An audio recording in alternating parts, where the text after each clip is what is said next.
তাওহীদি media, বিশুদ্ধ ইসলামের পথে। বলছেন আসসালামু আলাইকুম ওয়া আলাইকুম আসসালাম ওয়া রাহমাতুল্লাহ। কোন নন মাহরামকে সহিহ আকীদার দাওয়াত আল্লাহর সাথে সম্পর্ক করিয়ে দেওয়া যাবে নেটে মেসেজ দেওয়ার মাধ্যমে? আর যদি ফিতনার আশঙ্কা থাকে তাহলে সাথে সাথে বিরত হবে এই নিয়তে।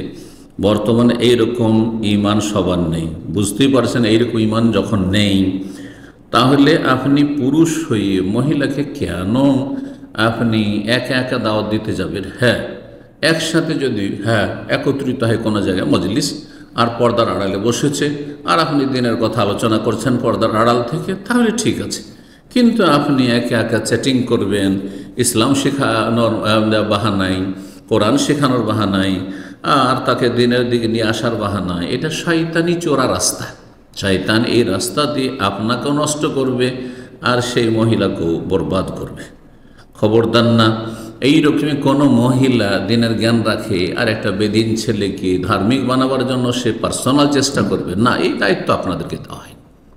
মহিলারা মহিলাদের মধ্যে দেওয়ার কাজ করেন, আর পুরুষরা পুরুষদের মধ্যে দেওয়ার কাজ করেন। পুরুষরা বেশি দক্ষ দিনের জ্ঞানের ক্ষেত্রে, সুতরাং পুরুষরা যদি মহিলাদের মধ্যে দাওয়াতি কাজের প্রয়োজন হয়, তাহলে ফিতনামুক্ত হয়ে একসাথে মজলিস কোথাও রয়েছে সেখানে দাওয়াতি কাজ করবে। একাকী কোনো মহিলার সাথে, বেগানা মহিলার সাথে সম্পর্ক রেখে তাকে দাওয়াত দিবে, তাকে হেদায়েতের চেষ্টা করবে, এগুলি কাজ ভালো নয়, বরং ফিতনার খুব বেশি সম্ভাবনা রয়েছে। আল্লাহ সমস্ত ফিতনা থেকে বেঁচে থাকার তৌফিক দান করুন।